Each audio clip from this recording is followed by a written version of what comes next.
Welcome into the Wealth Lounge. Ryan Dunstan here. I have a special guest here with me. I have Miss Nichole Chamberlain from the CFPB. I'm so excited that you came down here and had a conversation with me. But before we get into this conversation, which I'm extremely excited about, tell everybody about what you do at the CFPB. What does the CFPB stand for the folks that don't know? Okay, so for the folks that don't know, CFPB stands for Consumer Financial Protection Bureau. And what that means is we do what we can to protect consumers. So a huge mission of our agency is to regulate the big banks and the lenders to make sure that they are not practicing predatory lending. We also have a component of financial education where our financial education department has created all of these wonderful programs and modules that people can actually utilize.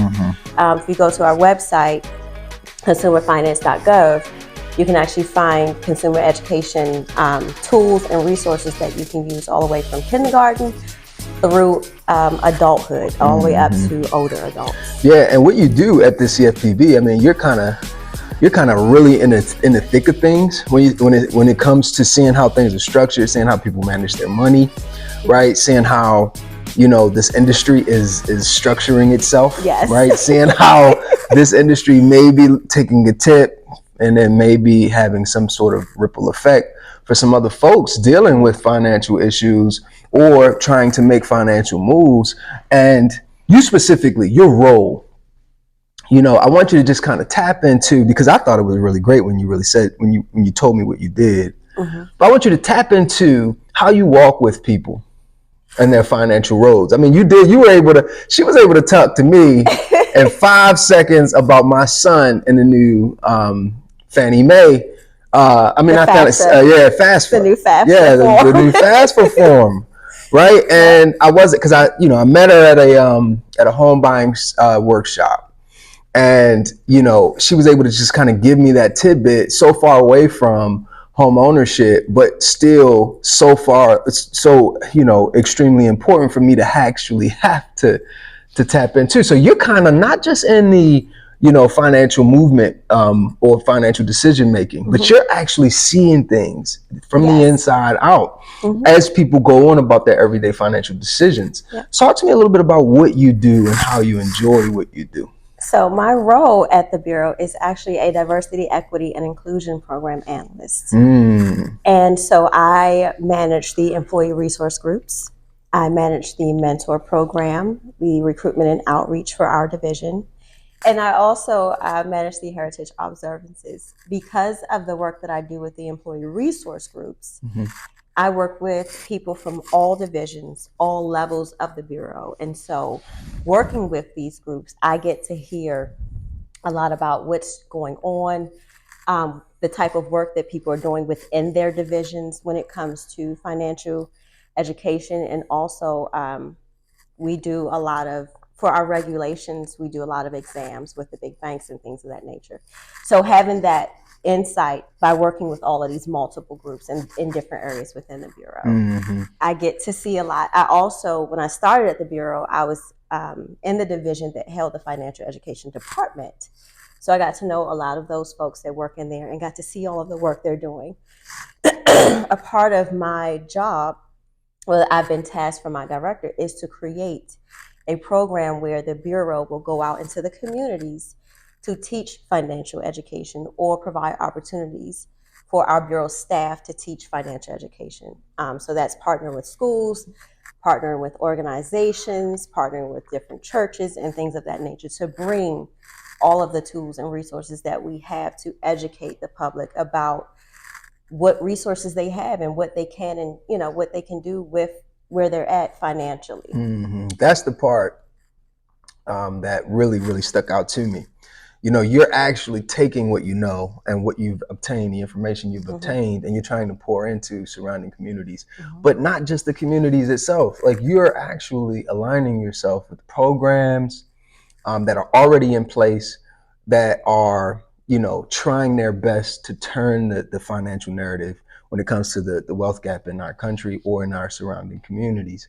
And I think that's really admirable that you've done what you've done outside of work, right? Because of what you noticed. So that's two things here.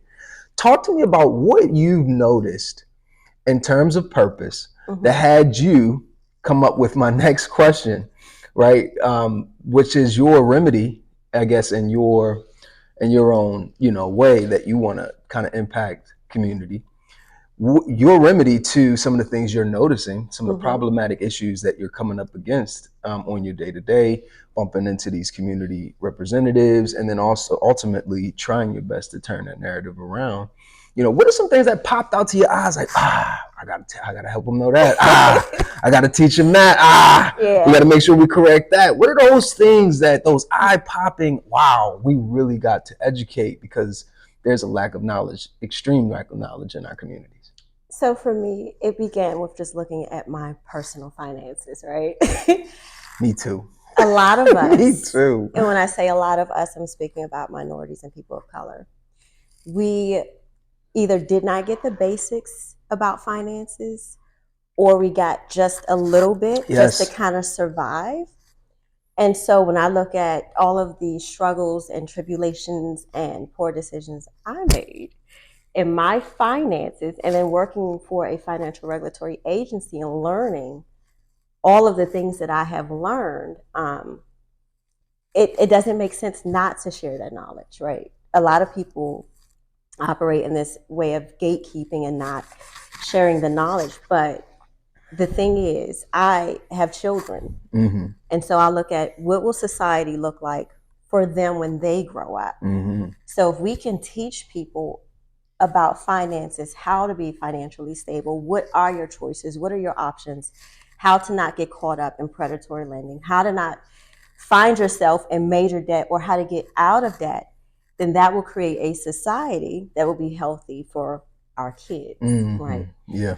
It's not about living for yourself. You want to create a legacy, and you want to create a safe space for your children to be able to grow up in and survive and thrive as adults. Yeah. No, I agree with you. That was my biggest thing too. I got a little bit of information when I first became a loan officer, maybe about 5 years ago, back at Prime Lending. And everything I learned, I felt such a sense of urgency to go run back and tell everybody. It's like, hold up, we don't gotta live like this. Exactly. Right? You know what I'm saying? And it almost seemed like, for me, it almost seemed like my sense of urgency was like excitement, but then also hurry up, because we are falling by the wayside. And out of that sense of hurry up, things are falling by the wayside. I kind of without a plan begin to go try my best to throw this information in front of the folks that I thought needed to receive it. But one thing I had to find out is that you have to meet people where they are. And everybody's not in the right mind frame to receive what you're trying to share or what you're trying to give, right?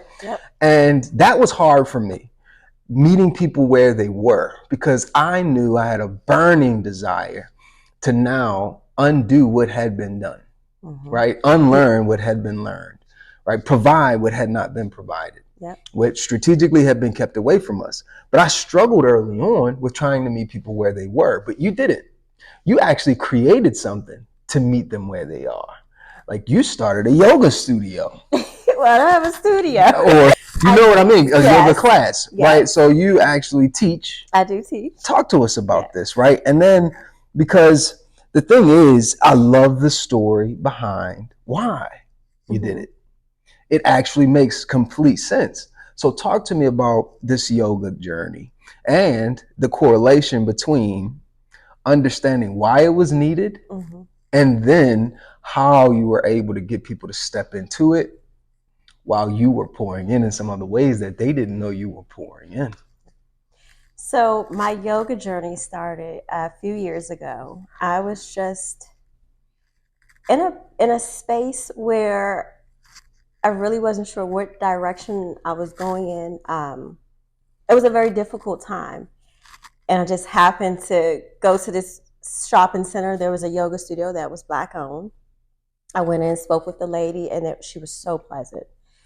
I was like, why not? Let's see what this is. I've heard yoga brings calmness and it helps you with anxiety. I was suffering with anxiety at the time, really bad. Yeah.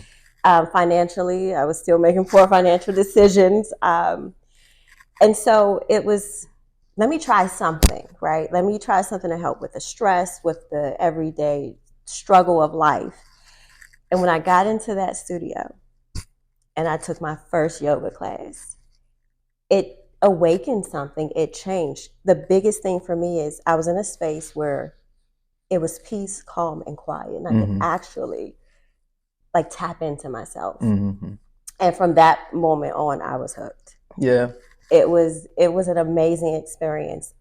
It's one of those things of we're so inundated with life, the everyday mundane things of having to survive and pay bills and work and take care of everybody and everything around you, that you don't have that time to just be, to sit still, to get your thoughts together, to kind of see what's going on around me. To recenter.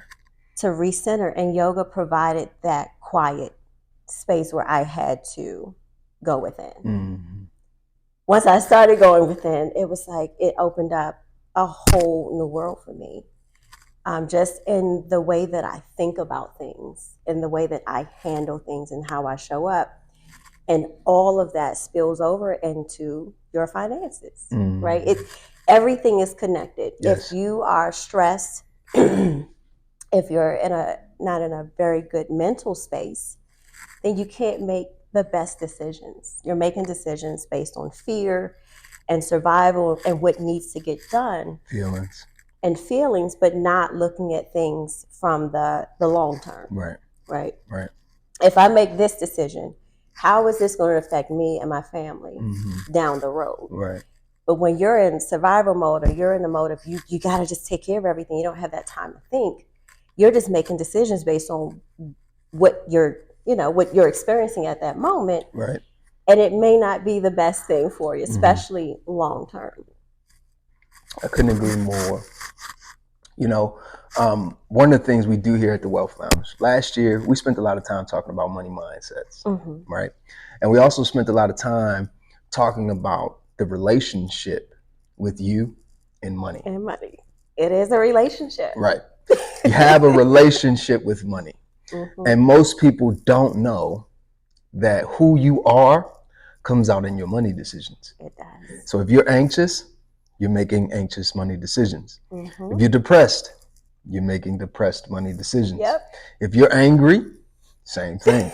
Right? And you're acting out of emotion and impulse. Exactly. And the problem here, you can't always tell people this because a lot of what they're dealing with is a vulnerability that they are not yet ready to discuss, but they are in the moments actively making decisions that is setting them back and needing people creating something to actually move that measuring tape, I guess, or just taking away life, moving life out of the way. You don't have to measure, you don't have to look, you don't have to feel, you don't have to try and get, you don't have to do away with. There's no demand on you. You're just simply being. And that's where you find your peace. You find your peace, you find your recentering. And I think that's also where you kind of get clarity on, I gotta change. Yes. Yep, that is how that happens. It's a very critical junction, but it's a very sensitive one too. So how do you navigate dealing with what people are dealing with, but you can't talk to them about, but then making sure they get what they need out of the sessions they spend with you in yoga?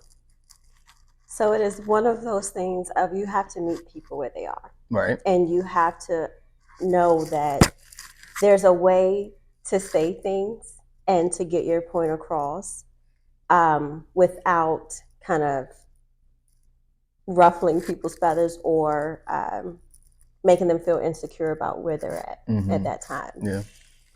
And then the other thing is sometimes you may not need to say it at that time, right? You may just need to. So a lot of times people they need that space to actually recenter. And so you allow them that space. And as they progress, then you can start to give them more and more and more. Yeah. But it's a slow process. That's the thing.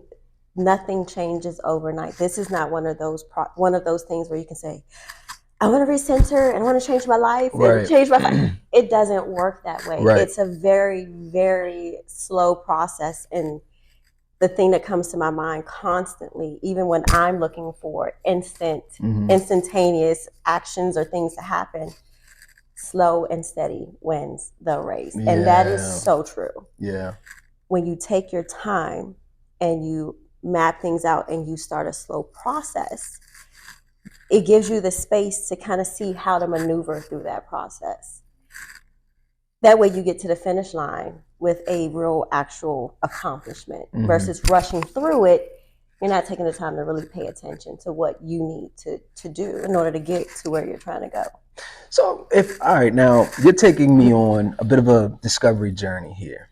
All right, now this is something I'm trying my best to hang in there with you on. When I first started yoga, it hurt. Yoga hurt, right? And don't get me wrong, it is slow, but it is painful. But it's also, it to me, when I gave it some thought, when we were talking about this prior to this interview, it gave me a thought of as slow and as painful as stretching out those muscles you never stretched before felt like.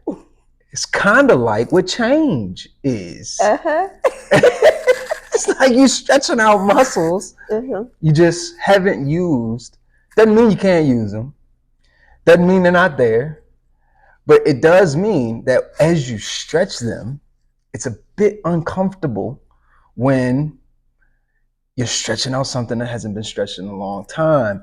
And that discomfort, I kind of correlated over to financial decisions, financial change, slowing down. That pain was long and it felt like it didn't go away. What class did you take? All right, so just to catch you up, I got lower back problems, right? I had lower back problems, and they said that it was because of my core. So I tried yoga. Right, trying to strengthen my core, and they were telling me it's going to be painful up front because you are stretching in a matter and to a capacity in which you never did before. And for me, it was doubled down because I lift so many weights that I kind of put myself in a box. So now I'm trying to move bulky muscles around and all of that, and it became really painful for me. Now, change is the exact same way if I'm really thinking about it, right? It's really painful to stretch out muscles, you've never stretched before, feel in a way you've never felt before, be vulnerable because you got to go ask for the help, right? Because you don't know it. You got to go ask for what you don't know. And it was a vulnerability connected to it. Man, yoga, when we talked about this thing, yoga represented my life. The struggles of it. And I just felt like there has to be something here more than what meets the eye. What is it spiritually, or what is it in terms of the body that relates so easily to financial decision making? How is yoga slowing you down enough to actually remedy the fast decision making that these folks are out here messing up on? So, yoga is not just about the physical movement, right? The asanas, the postures. It's a combination of things. And so you have meditation, which is a part of it, a huge part of it. In fact, you could say that you do yoga even if you just meditate. Okay, then I do yoga. Yep. Breathing. So meditation is a big portion of all this. It is a big portion. The purpose of it is not to, yoga looks good. If you stretching your body, you're stretching your muscles, it is healthy for your body. It is a good thing to do. But it's so much more than that. It takes you into a space where you have to pay attention to you. You're doing these postures, you're stretching, you're breathing. You have to pay attention to your movements, right? You're paying attention to your movements. Yep. You're feeling what's happening in your body as you're doing these movements. So that's bringing your conscious awareness back to you, to your center. And so that's really what the basis is, being able to disconnect from the mundane world, from the outside world, from the outside noise. One thing, whenever I would go into class, the first thing they would say is, leave the outside world outside. And here, it is about you and only you. Your practice and your focus should be about you. And what that means is, as you begin to turn your attention inward, you start to become self-aware. There's an awareness that happens.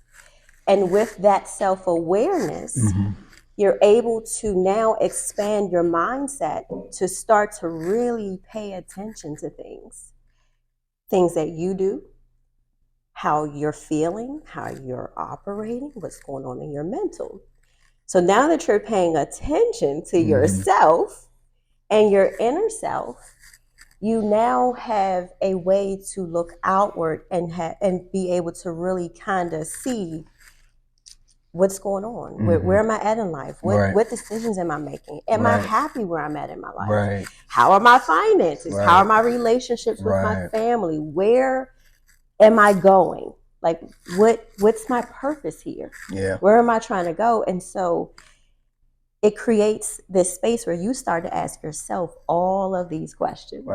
You start to pay attention. And now what you're paying attention to, now you have to start working on, well, if I don't like this, I have to change it. I have to fix it. The biggest thing for me was learning that I create my own reality.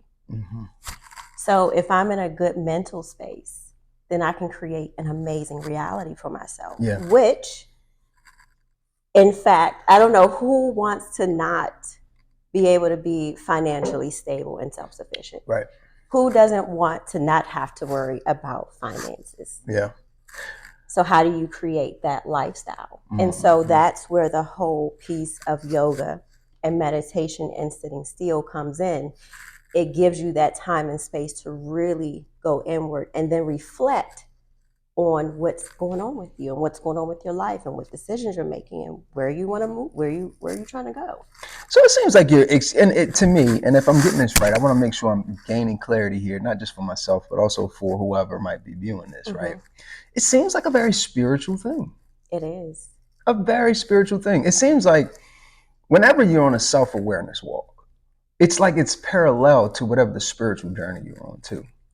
So I came up with this a few weeks ago. Self-awareness is the spiritual journey. Because the whole part of it is becoming self-aware and coming back to self. And so when you think about, we've all heard phrases from the Bible. God is within you. That means come back to your center, come back to self, so that you can live in your higher consciousness, which then correlates to creating your own reality and a life that you are happy and excited to live. Without that self-awareness, you're not aware of what you're doing and how your actions and how you're showing up. One thing I have learned, and this was a tough lesson, is that you are responsible for you. You can't change other people. You can't change what was done to you. And at the end of the day, none of that matters, right? It doesn't matter. So when you realize that this is my life, you have to become accountable. You have to become accountable. And so where this path gets really difficult is because people don't want to take accountability, and you have to be disciplined. Yeah, discipline is key. It really resonated with me when you said that yoga is more so like prayer or meditation, because I do a lot of that. And there's a lot of recentering involved. There's a lot of stopping your own thoughts. And then when you match that to yoga is focusing on the movement, focusing on your movement, focusing on your breathing, focusing on you, recentering, same thing. And then the stretching of the muscles, right? Same thing with the change. Yep. Doing things you've never done before, doing things differently than you've always done it, which causes a bit of pain, discomfort. Not necessarily pain. I'll just say discomfort. But that's a part of growth. Right. So you can't grow without that discomfort. The discomfort. Right. That comes with it. And so that's why a lot of people don't follow the spiritual path or the self-awareness journey, because it's uncomfortable. Or the budget, right? It's uncomfortable. Exactly. And you see how it's starting to align, right? Yep. The same way you have to be focused in yoga is the same way you got to be focused on your finances and on yourself. The same way you have to be mindful when you're in yoga is the same way you got to be mindful in your own day-to-day life and finances. The same way it gets uncomfortable in yoga is the same way it gets uncomfortable in life and finances, right? And then the same way that you have to make decisions underneath that pressure is the same way you got to make the decision to stay in yoga. The discipline that comes with it, the change that comes with it, all of it, it all aligns. And one thing you just said that stood out to me was, the recentering portion. Because I started this thing off thinking like, okay, it's not necessarily spiritual, but it's along with the spiritual walk. But what you said does make a lot of sense, right? I mean, if you are stable in one area and then unstable in the other, you're off balance. You're off balance, right? So if you're stable in your humanity, but you're not stable in your spirituality, some things is going to be off balance. And then you start to look at your life and you start to realize how true that really is. It's like, oh man, I am still off balance here. Or dang. And then the self-awareness portion of all of this is once you start to look to be self-aware, why am I not sitting still when I'm trying to stretch out this pose? Yep. Or why do I keep breathing so fast when I'm trying to relax myself? Right? Why do I this and then why do I that? It organically translates over to, why do I make this decision with money? Yep. Why do I make that decision with money? And the best thing about a self-awareness journey or spiritual journey or financial journey, you can't unsee. Once I sit you down and we go over your credit report, you can't unsee that. It is. You can't unsee it. It's like, and I'm not saying that to scare anybody, but I am saying it to point out financial habits you didn't know you had, right? Because your credit report tells the entire story. Now, I'm not saying that there aren't life within your credit report, but what I am saying is there's also you in there too, right? You're in that life. And we do things to ourselves that we don't know we're doing, out of habit, out of cravings, out of addictions, out of all of those things. Out of beliefs. Out of belief systems systems. that we were taught. Yep. That's a big thing. Like, people hold on to their beliefs so strongly. And what they were taught and how they grew up, that change is very difficult for them to make. Right. And so, speaking of like the credit report, and you were saying not to scare anyone, but here's the thing: if you don't know if you're not looking at what you have going on, then there's no way for you to create a game plan to begin to change it or fix it. The biggest fear most people have is of the unknown, right? Yep. So taking that step means that now you are conquering that fear. Taking that first step, let me see what my credit report looks like. Let me do a clear analysis of what my output is versus what my input. What am I bringing in versus what am I spending? You have to take a look, and it's uncomfortable. You might not like what you see. I've had to go through my bank statements. And when I saw the amount of money I was wasting, food, unnecessary shopping. Food is the big one for me. Here's the thing. A lot of people, when we go through things, we will impulsively, let me go shopping, it'll make me feel better. Or let me go do this big purchase, it'll make me feel better. Or let me start this project that cost me money. And so you do the thing, you buy the thing, now you're out of the money. Impulse. And you're still not feeling better. Right. Because it has nothing to do with the material part of it. Right.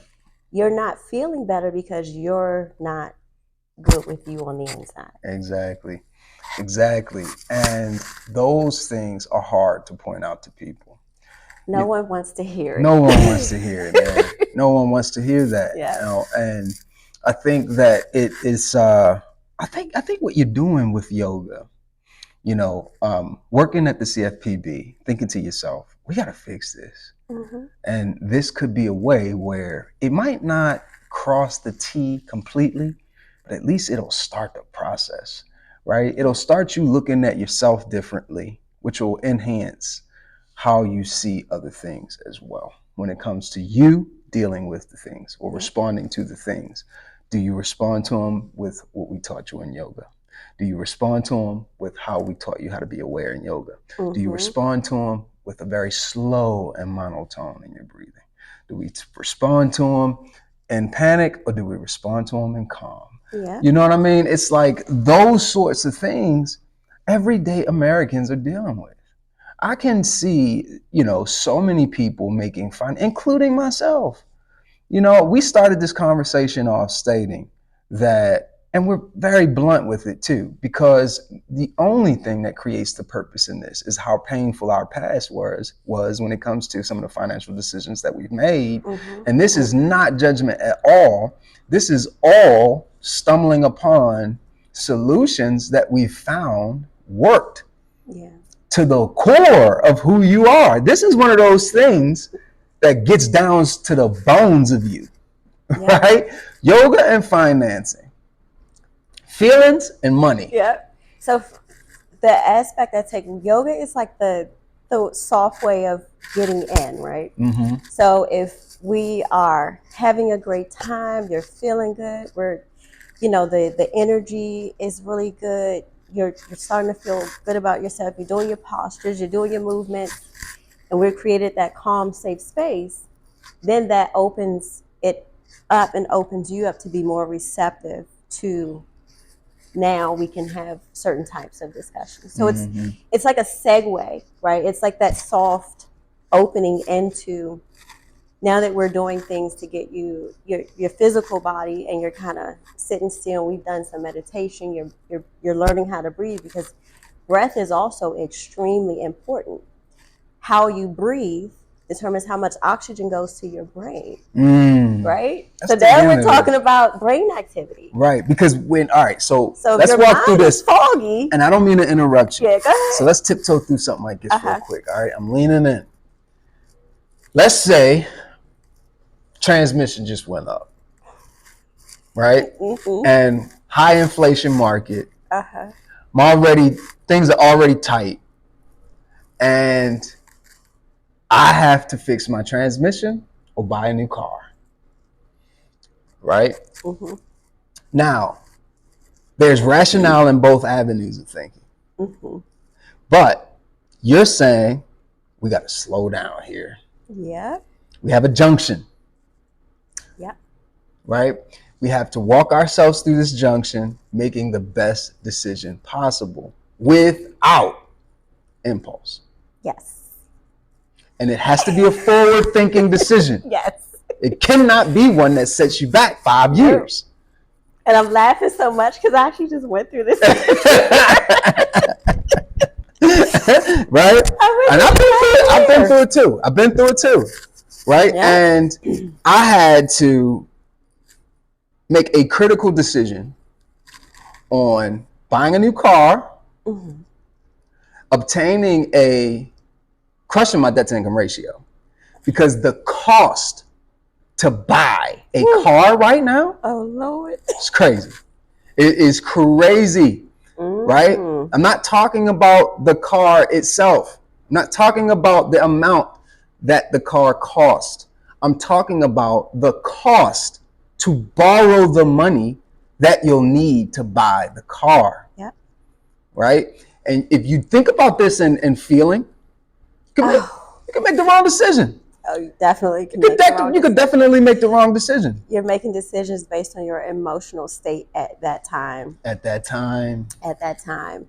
And what we have to learn to do is not react off of emotion. So another key is the umbrella just gets bigger. It just gets bigger and bigger because now you have to have emotional intelligence. Yes. Right? Yes, that's a good word right there. Okay. So, yeah. Bad transmission. I got to get back and forth to work. I got to get the kids to school. This is how I make my money. I might not have a whole lot in savings, if savings at all, because let's be real, in this day and time, 2024, it is very hard to save when you have families and real bills, right? Yes. So saving is tough. Now you have this huge problem. How do you handle it? The first thing is to not make a decision. Literally, you don't make a decision. There's nothing that says you got to decide right then and there, what are you going to do? Don't make a decision. Literally, just don't make a decision. You let it, you understand, okay, this is my circumstances. And you sleep on it. You know, I've heard, I love that. It's hard though. It is hard. It's hard. It is hard. But then you also, so one approach I take when things happen that I don't quite deem as positive, because I want to dispel a myth. People feel like when you're on a spiritual path or you're living this life of self-awareness and becoming, the self-realization, right, that bad things don't happen. My life is supposed to be perfect and everything's supposed to work out in my favor. And it does. But it's your perception of what it is. Right? Right. So I have this situation with this car. What is this teaching me? That's the biggest thing. So instead of getting all upset and fear and anxiety, you sit down and you think, what is this teaching me? And you start to think about all the things that led up to this moment. There's a lesson in everything, and everything always works out for your highest good, whether you feel it does or not. It doesn't.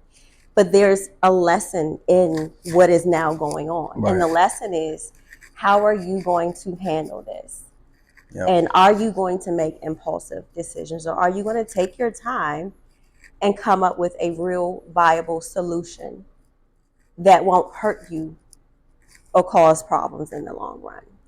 Yeah, and man, this ties in with the FOMO, I guess, principles, because you can get lost, man, looking at the immediate 25, 3,500 you got to spend for the transmission, and easily overlook the 5, 10, 15,000 you'll spend in interest alone on top of what the car is going to cost you over the long run.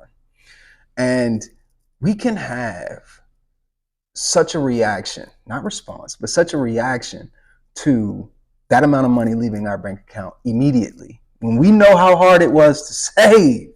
And that's not something I say lightly, right? But there is so much value in that pregnant pause. It's like, and that's the way, and I don't mean it, that's how T. Jake said it, right? There's a pregnant pause before you make your decision. And there's so much in the decision, which makes it pregnant, which makes the pause pregnant. You have so many contractions in that decision. You're getting ready to birth something through the decision, right? You can birth problems, or you can birth solutions. But there's contractions, there's discomfort, there's a lot that goes into that pregnancy. And a lot of times, man, I'm not about to sit here and act like I know what it is to have a baby, because I don't. But I did watch my wife go through two pregnancies. And, you know, a lot of what she did was sleep. She just slept. Go take yourself a nap, big dog. Go take yourself a nap before you make that decision, right? Go get some peace. Get you some yoga, right? Get you some breathing. Slow yourself down. Slow and steady wins the race. Understand the decision before you make it. That is so hard to do if you're living in a 2024 hustle and bustle. I got to perform. I got to do this, and this, and I got to do it now mentality, as opposed to which contrary to our everyday society, slow down, breathe, recenter. And so that's where faith comes in. Right. Because you have to have faith that the situation will work out for your highest good so that you can take that pregnant pause. Right. And so, again, that's how spirituality and all of this is tied in. Yep. Because now you have to have the faith to know that everything will work out for your highest good, because it normally does, right? And one thing I always laugh about, those old sayings that we take for granted, this too shall pass. It will. It will pass. It will. And it always does. We've got to learn how to detach ourselves from what we want to happen and the outcome we expect to have versus what's actually happening in real time. Yeah. And how do we maneuver through this? Right. Yeah, and that's a tough one, because I've been in that moment so many times. We all have. Yeah. I've been there. Wanting a certain thing. Yeah. And I just had to I had to reassure myself, look, if you look at your life, everything's always worked out. This too will work out. And you know, if you say those words without, like, all right, so we're having a financial, I know it doesn't seem like it, but we are having a financial conversation. And when you say those words without a faith, because all faith is a belief. That's it. So if you say those words without a belief, they are very empty words to recite. But if you say those words, because when you look at your circumstances and you can't see what's next and you can't see beyond it, it could definitely make a resolute decision for you, thinking that this is it. This is my right now, and this is the end. As opposed to having the faith or belief, like you said, even though I don't have an answer to this, there's still a posture of hope on the back end of the statement, because I do believe that although I can't see a way out of this, or I can't see beyond this, or there is life after this, right? And then actually resting on that understanding. That's the thing. And that seems to be what yoga is going to do for you. Yoga allows you to rest, breathe, and ease your way into what is uncomfortable. You're being stretched. Yeah. So it's like those moments where, man, it seems to a heart that doesn't believe that everything will be all right, this is really it. But when you can rest on, it is going to be all right. I don't know how yet. And this is uncomfortable, but it will, it is. It always does. It always will. It always does. Which is the correlation between spirituality and finances, which is a crazy, crazy, mind-blowing topic that I don't understand why we don't talk more about. It's like we talk so much. You work at the CFPB, right? Which means you are aware of so many different solutions that are out there. Resources. There are so many different resources and solutions that are available to us. Yep. In the wealth gap, right? Absolutely. But the one thing the CFPB or any other financial institution or a regulator won't provide is the one thing we need, which is, first of all, two things here, right? Spirituality, one, and then two, human behavior. Those are the two things that are not touched on when we stop at the booth, when you're setting up your resources. Yeah. right? Those are the things that are not talked about when, you know, you have someone like yourself that are in the community actually handing out brochures and pamphlets as to what they can do to fix their situation. Yeah. But the thing that needs to be talked about, should be talked about, that's on every person's shoulder, their mind, their head, isn't talked about. Why do you think that is? Well, the one thing is it's a government entity. They're more focused on financial institutions and how those institutions are operating with the public and the consumers that they serve. So that's their goal, their main focus under their umbrella. And so that's where I come in. Right. Is I am that employee who can kind of make the connection. I did not understand it years ago, the direction my career was heading and the direction my personal life was heading. You wouldn't have paid me $1 million to think that the two would even align in any type of way. Right. But as I've gone through my journey and as I continue to learn about myself, I'm finding that it does all correlate. Right. It actually does align and it goes together, because if my finances and things aren't in order, I can't maintain my job. Right. Right. So I have to make sure that I'm doing the things I need to do in order to keep my livelihood. Yeah. And then on top of that, the lifestyle that I live, it prompted me to say, hey, we got to make changes here. Right. This is your livelihood, but you got to make changes here. And so where the yoga and the spiritual piece came in is it gave me the opportunity to start to become more aware to where I could see the bigger picture. Yeah. If I was just doing my job and working at the CFPB and then had a separate life, you know, doing my activities and things on this side, without that self-awareness, I wouldn't have known that they actually do go together. Right. It actually correlates. Right. So that's how that is. Yeah. Well, I tell you what, that's actually why you're here. Because we're here to have a conversation most won't have, right?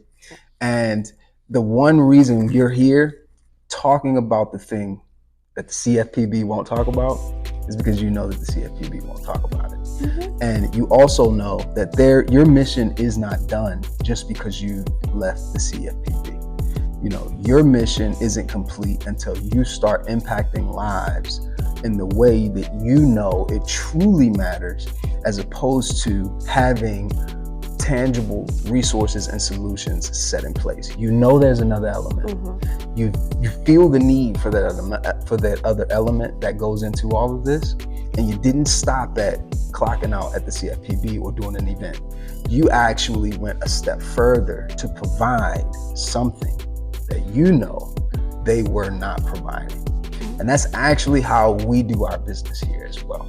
Provide ways where we can actually pour into you a little more than just what a mortgage lender has to.